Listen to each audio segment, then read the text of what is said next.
Nobody witnessed what you did this morning. That is exactly why it mattered so much. The world did not pause for it. No notification arrived to confirm it happened. No one in your household marked the moment.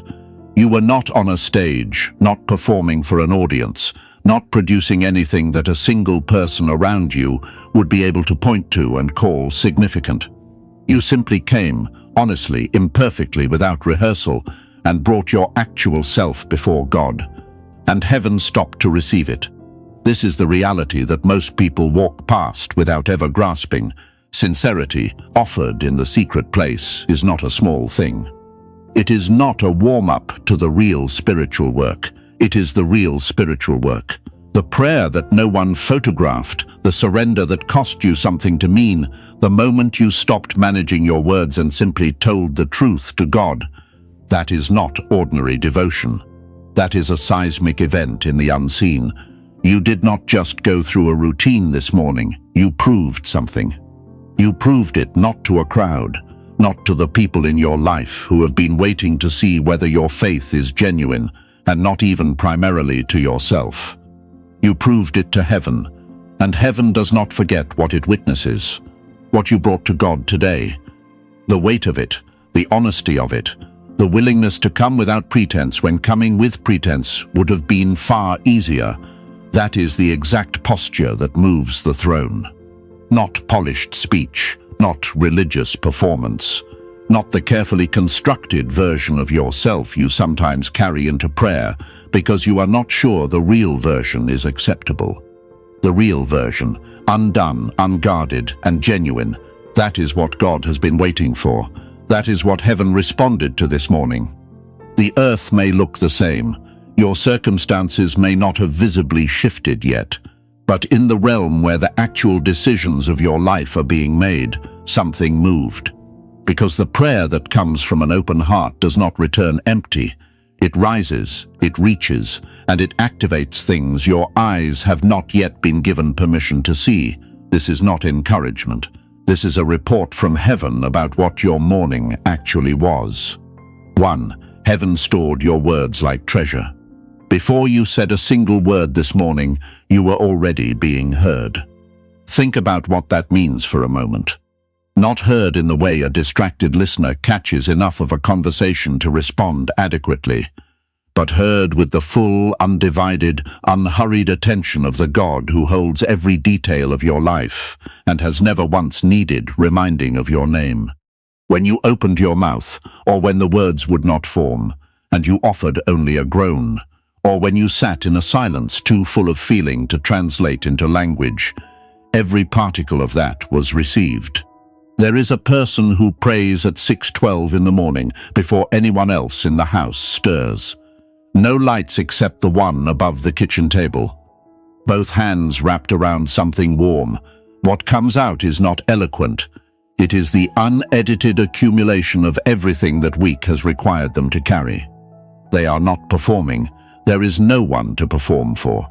They simply say the true thing in the ordinary dark to the God they have chosen to trust with it.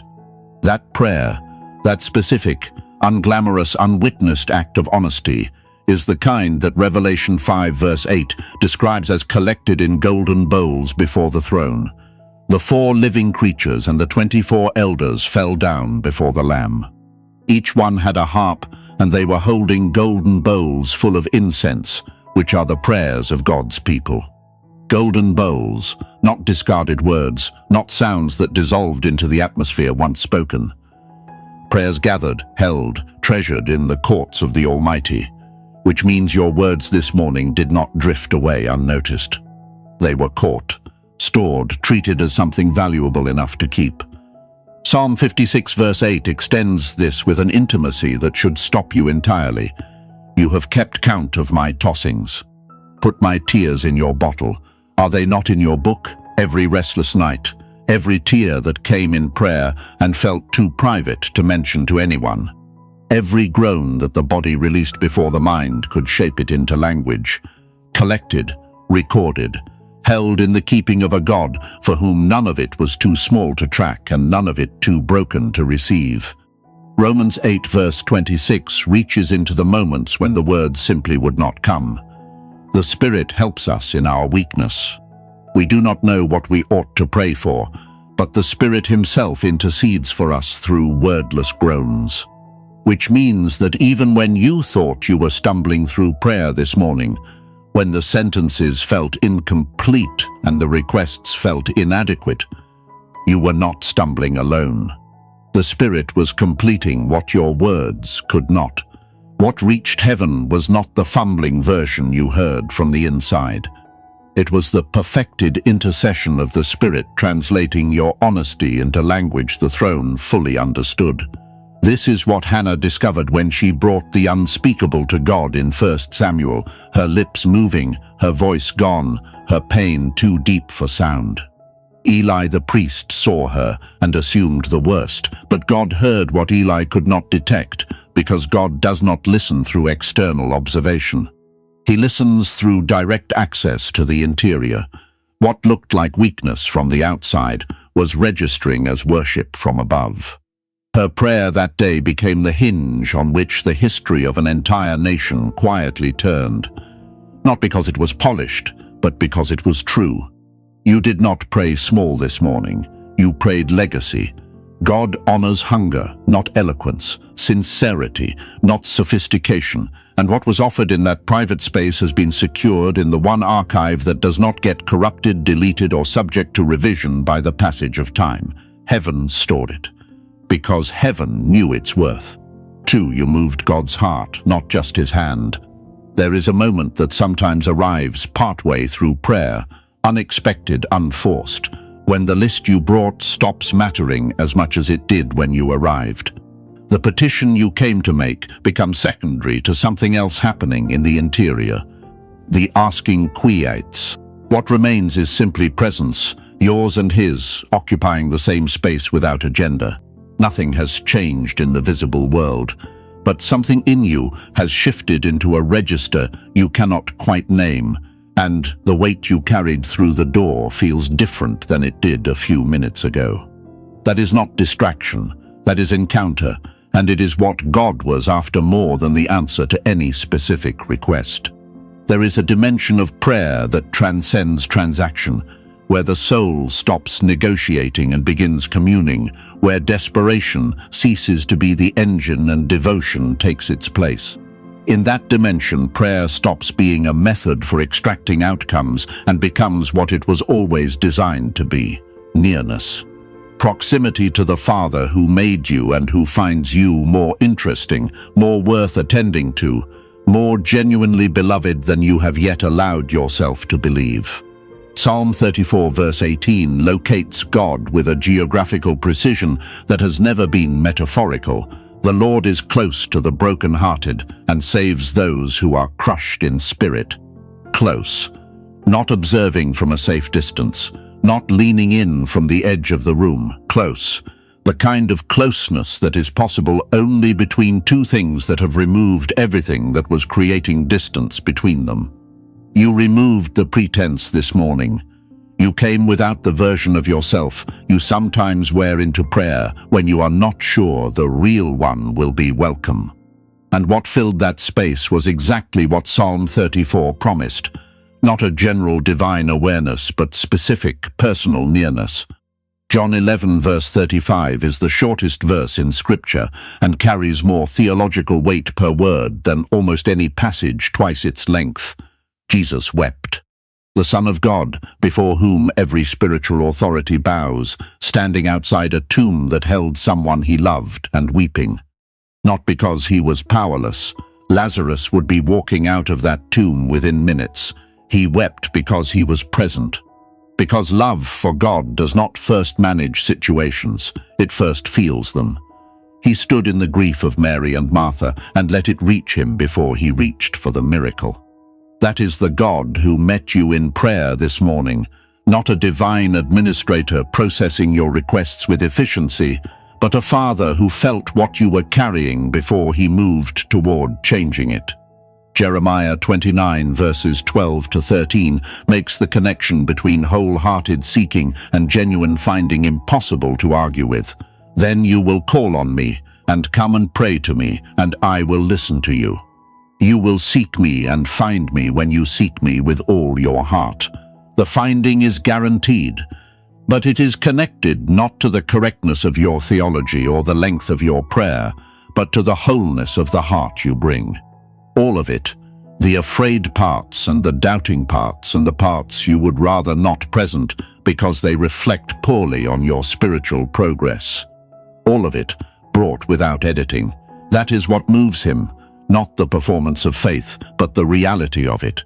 The miracle behind the miracle is that his heart was touched before his hand moved. Once his heart is moved, his power follows, not the reverse. You reached the right place this morning. Everything else proceeds from there. 3. Your prayer was a spiritual earthquake. What felt like a quiet moment in a private room registered in the unseen as something considerably louder. Ephesians 6 verse 12 names the terrain that every sincere prayer operates in. For our struggle is not against flesh and blood, but against the rulers, against the authorities, against the powers of this dark world, and against the spiritual forces of evil in the heavenly realms. Prayer is not background music to the real action happening elsewhere. Prayer is the action. Every sincere word of surrender released this morning did not simply float upward as warm spiritual sentiment. It entered contested territory and initiated movement that every opposing force in that territory was required to respond to. In Daniel 10, verses 12 to 13, an angel arrives to deliver a message and discloses something staggering about the mechanics of what had been happening. From the first day that you set your heart to understand and to humble yourself before your God, your words were heard. From the first day, not after the 21st day when the visible answer finally arrived. From the day Daniel humbled himself and began. The dispatch happened immediately. The answer was released immediately. The delay was not heaven's indifference. It was resistance in the unseen realm that the angel had to break through to reach him. The battle Daniel could not see was the reason the answer he could not yet hold was taking time to arrive in the visible. Your prayer this morning was heard from the first word. The movement it initiated does not wait for you to feel it to be real. Acts 12 verses 5 to 7 shows what that invisible movement looks like when it completes its work in the natural. Peter was in prison, chained, guarded, locked behind iron doors that had no human mechanism for opening. The church prayed. Not in a stadium, not with amplification. It simply says they prayed earnestly. A light appeared in the cell. An angel stood there. The chains fell from Peter's wrists. The iron gate opened by itself. Nobody on the outside heard the chains land. Nobody saw the light, but the prayer that was going up from that room was tearing through every layer of opposition, standing between a child of God and the freedom that was already his by covenant. Every chain that has held something in place around your life felt the tremor of your prayer this morning, not because of your volume, because of your sincerity. Because Matthew 18 verse 18 has never been revoked. Whatever you bind on earth will be bound in heaven, and whatever you loose on earth will be loosed in heaven. You opened your mouth in faith and authorized movement. The enemy trembles not at polished theology. He trembles at surrendered prayer from someone who still shows up despite unanswered questions and unresolved circumstances. That specific combination, persistent faith through unresolved difficulty, is the most disruptive force available in the unseen. 2 Corinthians 10 verse 4 names the capability those prayers carry. The weapons we fight with are not the weapons of the world. On the contrary, they have divine power to demolish strongholds that felt permanent, patterns that have held their position in your life for longer than they had any right to, lies that had gone unchallenged because no one had yet brought the authority of heaven against them directly. This morning, someone did. Do not let the unchanged appearance of the visible world deceive you.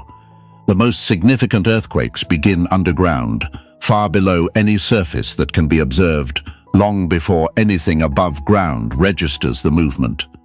What erupted in the unseen this morning will become impossible to miss in the natural. The aftershocks are already in transit. 4. You entered a legacy of prayer warriors. When you bowed your heart this morning, you were not alone in the way you may have felt alone. James 5 verses 17 to 18 introduces Elijah not with his title or his miracles, but with the most humanizing detail possible. Elijah was a human being, even as we are. A man with a body that tired, a mind that doubted, a soul that reached the end of itself in a cave and asked God to let him die. And yet his prayers shut the rain from falling over an entire nation for 3 years, and then called it back again. The power in his prayer was never the product of his exceptional nature. It was the product of his exceptional trust in the God to whom he prayed. That trust, not his resume, not his spiritual credentials, is what you share with him. Hannah comes to the temple carrying something language could not hold. She stood before God with lips that moved and a voice that had gone silent under the weight of years of unanswered longing. The priest who watched her assumed she was intoxicated. He assessed her from the outside, using the only instruments he had. God assessed her from the inside, using the only instrument that matters, the condition of the heart, and found it genuine, honest, and worthy of the most direct divine response in her story. Her silent cry became the prayer that shaped an entire generation of Israel's history. She did not know that when she sat down in that temple, she only knew she had nowhere else to bring it. Hebrews 12 verse 1 places the believer inside a reality that should permanently alter how prayer feels in practice. We are surrounded by such a great cloud of witnesses. Not metaphorically surrounded, not surrounded in a poetic sense that applies loosely to the community of faith across history. Surrounded, which carries spatial weight. The ones who interceded in the hidden places, who prayed through impossible circumstances, who kept showing up to God when the evidence for doing so was thin. They are witness to what you are continuing right now. Luke 18 verses 7 to 8 carries the assurance of a God who is moved by endurance. Will not God bring about justice for his chosen ones who cry out to him day and night? I tell you, he will see that they get justice, and quickly. It is not volume that heaven responds to. It is persistence. The same Spirit who stirred Paul to sing in a prison at midnight, who opened Lydia's heart in a riverside prayer meeting, who moved through the upper room and turned frightened fishermen into the foundation of a movement that changed civilization. That same Spirit stirred you this morning. You did not start something, you continued something. The baton is in your hands now. The mantle is not heavy with pressure. It is heavy with accumulated promise. Every prayer that came before yours, adding its weight to the request you brought today.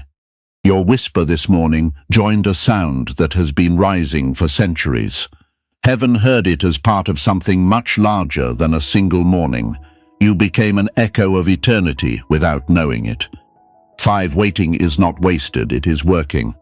A parent has been holding their child's situation before God for months. Not dramatically, no lengthy declarations, no fasting with visible discipline, no moments they could point to as particularly spiritual. Just returning to the same quiet request over and over, while doing the dishes, while sitting in traffic, while lying awake at 2 a.m. and staring at the ceiling because sleep has not come yet again. Nothing visible has changed. They do not feel spiritual. They feel tired and honest and uncertain, but they have not stopped. That persistence, unremarkable to every human eye, woven into the ordinary texture of daily life, is what heaven marks as intercession. God is not grading the performance. He is honoring the return.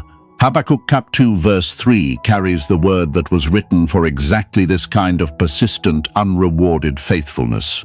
For the vision is yet for an appointed time. It hastens to the end, it will not lie. If it seems slow, wait for it, it will surely come.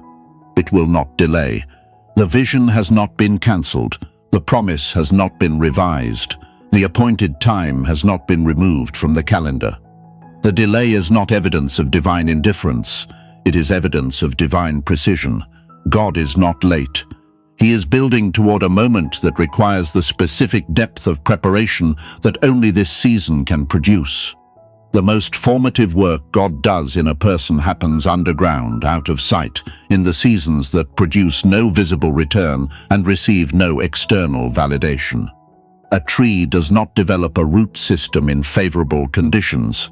It develops one in drought, when survival requires going deeper than the surface moisture can sustain. What is being produced in you through the waiting is not simply the patience to endure until the answer arrives. It is the character, the discernment, and the spiritual capacity to carry what arrives without being overwhelmed by it.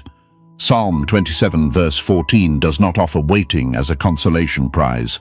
Wait for the Lord. Be strong and let your heart take courage. Wait for the Lord. The strength and the courage are not what you need in order to wait. They are what the waiting produces in you while it runs its course.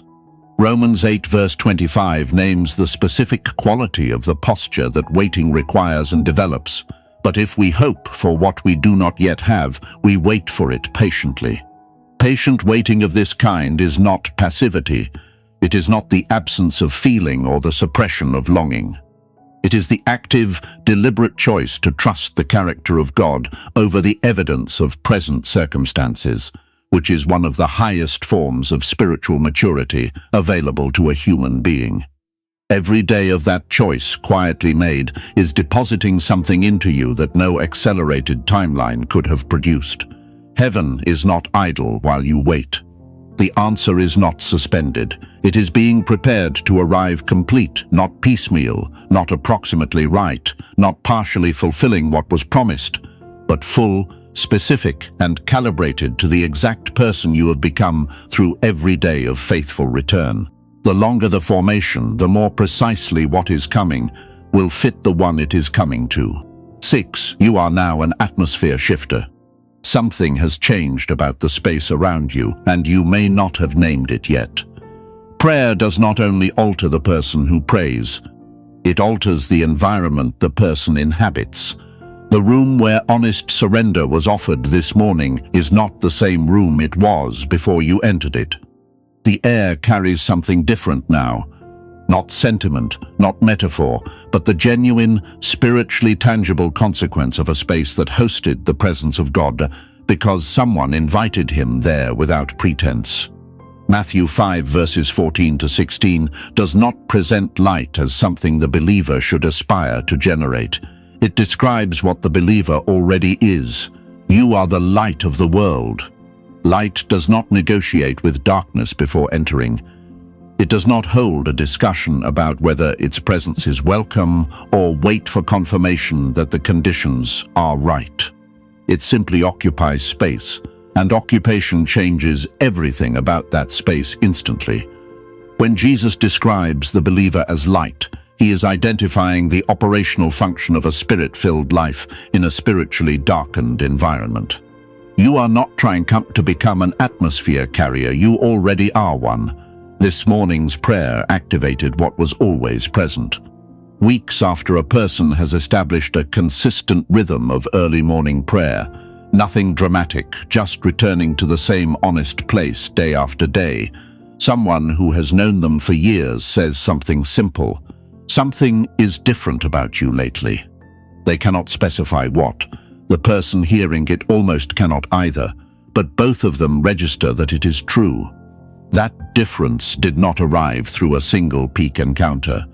It accumulated through the repeated weight of proximity, the quiet daily building of a life that keeps returning to the source, while heaven works in the interior without announcing what it is doing. Joshua 6 verse 20 records the moment the walls of Jericho fell, not through military strategy, not through force superior to the fortification, but through sustained obedience that culminated in an act of praise. The walls did not crack incrementally with each passing day. They collapsed completely when the appointed moment arrived, but the appointed moment was made possible by every day of obedience that preceded it. The atmosphere around Jericho had been shifting through 7 days of faithful, unremarkable walking, and the shout on the final day was not the source of the victory. It was the expression of what the sustained obedience had been building toward. Mark 11 verses 23 to 24 locates authority where most people do not expect to find it. Truly I tell you, if anyone says to this mountain, "Go, throw yourself into the sea," and does not doubt in their heart but believes that what they say will happen, it will be done for them. Mountains do not respond to volume, they respond to authority, and authority in the kingdom of God is not a product of title or platform. It is the natural consequence of a life lived in genuine alignment with heaven, which is exactly what your prayer this morning confirmed you are choosing. You are not adjusting to the temperature of your environment. You are the thermostat. Walk back into your day knowing that the spaces you enter are not neutral. Heaven went ahead of you. 7. God is moving behind the scenes right now. What is visible to you right now is not the full picture. It is the surface layer of a much larger operation. Psalm 121 verse 4 establishes the foundational reality with complete simplicity. He who watches over Israel will neither slumber nor sleep. Not occasionally attentive, not engaged during the designated hours of spiritual operation. Never asleep, which means at this exact moment, in the middle of whatever your circumstances look like, the one who holds your story is fully awake and fully active on your behalf. There was a morning when a young man named Gehazi woke to find their city surrounded by an enemy army. Horses, chariots, an encircling force that, by every visible calculation, represented overwhelming and unanswerable opposition. He went to Elisha in a state that is entirely understandable.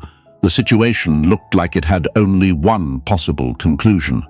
Elisha's response in 2 Kings 6 verses 16 to 17 was not the response of someone in denial. Don't be afraid. Those who are with us are more than those who are with them.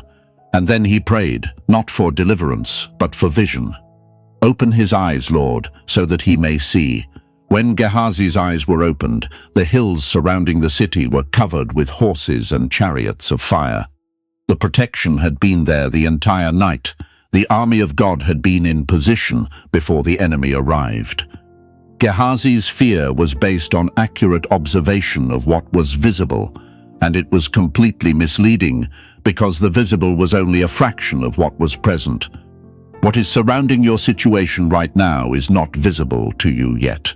That does not mean it is absent. Romans 8 verse 28 does not promise that what God is doing will always be detectable on the surface. And we know that in all things God works for the good of those who love him, who have been called according to his purpose. All things, including the things that currently appear to be working against you, including the circumstances that have no visible connection to any good outcome, including the waiting that has gone on long enough to begin feeling like abandonment. God is weaving, not randomly, with intention and design and the specific knowledge of where the thread needs to go to produce what he has promised. Psalm 121 verse 4 again. He does not sleep, which means right now, while you read this, while your circumstances remain as they were this morning, while nothing in the visible has confirmed the prayer you offered, he is awake, he is moving, he is preparing. The angels dispatched by your prayer are already on assignment. The hearts he needs to soften are already being worked on. The doors he needs to align are already being positioned. The activity of God behind the curtain of what you can see is more significant than everything you have been able to observe. The servant's eyes needed to be opened because what was already there was true and sufficient. It simply had not yet become visible. The prayer you offered this morning asked for the same thing, in essence. And the God who answered Elisha on that hillside answers the same kind of request with the same kind of faithfulness today. 8. Your breakthrough has already begun. The shift happened in the spirit before it will appear in the natural. That sequence is not a delay, it is the order of things. Philippians 1 verse 6 carries a guarantee that has no expiration clause. He who began a good work in you will carry it on to completion until the day of Christ Jesus. The work was begun before you recognized it as a work. The completion is guaranteed not by your spiritual consistency, but by the faithfulness of the one who initiated it. What God starts, He does not abandon midway through because the timeline became inconvenient. He finishes, specifically, thoroughly, with the same care He applied when the process began. Isaiah 55 verse 11 removes every possible uncertainty about whether what was released in prayer this morning will produce what it was sent to produce. So is my word that goes out from my mouth. It will not return to me empty, but will accomplish what I desire and achieve the purpose for which I sent it. Not might accomplish. Will, the word released, the prayer offered, the faith extended, none of it returns void. It carries within it the specific intention of God, and it moves toward fulfillment with the unstoppable certainty of a word spoken by someone who has never been wrong. Consider how a sunrise actually works. Long before the sun breaks the horizon, the sky changes. Dark gives way to deep blue to gray, gray to the first thin line of color at the edge of the world. The sun is not visible yet, but anyone who understands what they are watching knows that what is already happening is irreversible. The light is coming, it has already begun. The color at the horizon is not a forecast, it is the leading edge of what is already in motion. That is the precision with which God described your breakthrough to be, already tinting the edges of your life with what is coming even before the full arrival is visible to you.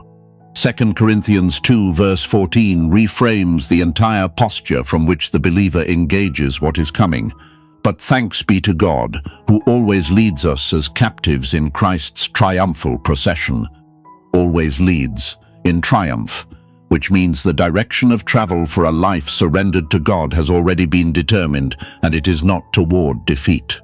The battles that still feel unresolved are not evidence that triumph is in question. They are terrain being walked through on the way to a victory that was settled before the battle began. You are not fighting toward breakthrough, you are walking through the middle of it. The pressure you feel is not a stop sign. It is the pulse of something growing toward the surface, the underground push of a seed that has been germinating in the dark and is now approaching the threshold of breaking through into light. Stand with your hands open. What God poured in this morning is already spilling forward into what comes next. 9. The prayer that outlives the morning. A person walked into work one day carrying something heavy that nobody there knew about. A fear that had settled into them overnight. A conversation the evening before that left damage they had not yet fully assessed. A weight that had no visible surface, and therefore no visible acknowledgement. They served well. They did their work with care. They came home still carrying it. Then they prayed, and for the first time all day the weight was not removed, but it was no longer carried alone. Something in the interior shifted from isolation into accompaniment. That is what the secret place provides. Not always the immediate removal of what is heavy. The certain knowledge that it is being held by hands stronger than yours. That is the gift of continuous, consistent, returning prayer, and it is the invitation James 5 verse 16 places before every believer. The prayer of a righteous person is powerful and effective. Not the prayer of the eloquent person, not the prayer of the theologically sophisticated person. The righteous person, the one who has oriented their life toward God, who keeps returning to the place of surrender when the weight accumulates again. That specific kind of prayer is powerful, it is effective, it produces results in both directions. In the visible world where circumstances are addressed, and in the interior world where the one praying is being continuously formed into someone capable of carrying more, trusting deeper, and standing steadier. 1 Thessalonians chapter 5 verse 17 describes prayer not as a discipline to be observed at designated intervals, but as a rhythm to be inhabited. Pray continually. continuously, which is not a description of unbroken verbal petition. It is a description of a life whose interior stays oriented toward God, that includes Him in the texture of ordinary thought and ordinary day, that does not compartmentalize His involvement into specific spiritual segments, but allows it to infuse everything. The person who prays this way does not primarily notice the individual moments of prayer as landmark events. They notice over time that they have become someone different, not from a single encounter they can point to, but from the accumulated weight of consistent proximity. Ephesians 3 verse 20 names the scale of what God does in response to that kind of sustained, faith-returning prayer. Now to Him who is able to do immeasurably more than all we ask or imagine, according to His power that is at work within us. Immeasurably more. Not slightly more than expected, not a satisfying fulfillment of what was requested, immeasurably, which refuses to be domesticated into manageable expectation. The prayers you have been offering, the returning you have been choosing, the honest surrender you brought again this morning. They are activating a response from God that operates at a scale your imagination cannot currently reach. Heaven has a long memory for surrendered prayers. What was offered in private does not expire. It accumulates. Each return to the secret place adds weight to what is already there. Layer upon layer of honest faith building toward a specific, predetermined moment when what has been stored becomes what is released. You are not beginning again each morning. You are adding to something that has been growing since the first time you chose God over the alternative. Keep coming. Keep returning, keep offering the unpolished, honest, real thing, because that is what moves heaven and what forms the person heaven is preparing to use. When the books are finally opened and the full record of your life is read from beginning to end, this morning will be in it. Not because of what it produced immediately, not because of how it felt or what followed it, or whether the answer arrived before the day was over. But because you proved something today that the secret place is specifically designed to reveal, your heart belongs to God. Not to the outcomes you have been hoping for, not to the timeline you have been managing, not to the version of your life that makes the most sense to you right now. To Him. Isaiah 65 verse 24 carries the covenant reality that was operative before you even opened your mouth this morning. Before they call, I will answer. While they are still speaking, I will hear. Before. While still speaking, God was already moving in the direction of this morning before you arrived at it. The answer was already being prepared while the question was still forming in your heart. Which means the prayer you offered today entered a response that was already underway, joining a current that had been flowing toward you since before you knew you would need it. Revelation 5 verse 8 places the golden bowl before the throne one final time, the incense rising, the prayers of the saints gathered and held. Your words from this morning are in that bowl. They are before the throne right now. They have not dissipated. They have not been processed and filed and moved on from. They are present, active, and ascending before the one who called you by name before He formed you and who has not looked away from you since. Walk back into your life knowing this. The most consequential thing that happened today was not visible to anyone around you. It happened in the place where you and God were the only ones present, and what was built there, what was offered, received, and recorded, will be shaping your story long after this morning's memory has faded. Heaven saw it. Heaven stored it. Heaven is already responding. Take a moment right now before you step back into the day. Set the noise aside. Open your hands and bring what is in you before the Father one more time. Not as a performance, just as a continuation of what started this morning. Pray with me. Heavenly Father, we come to you exactly as we are, without the prepared version, without the edited presentation, without the spiritual language we sometimes use to make our prayers sound more qualified than we feel. Just us. And we thank you that just us has always been exactly enough for you. Thank you for this morning. for the specific act of showing up, raw, imperfect, unpolished, and honest, for the tears that fell without explanation, for the words that came out wrong and the ones that would not come out at all.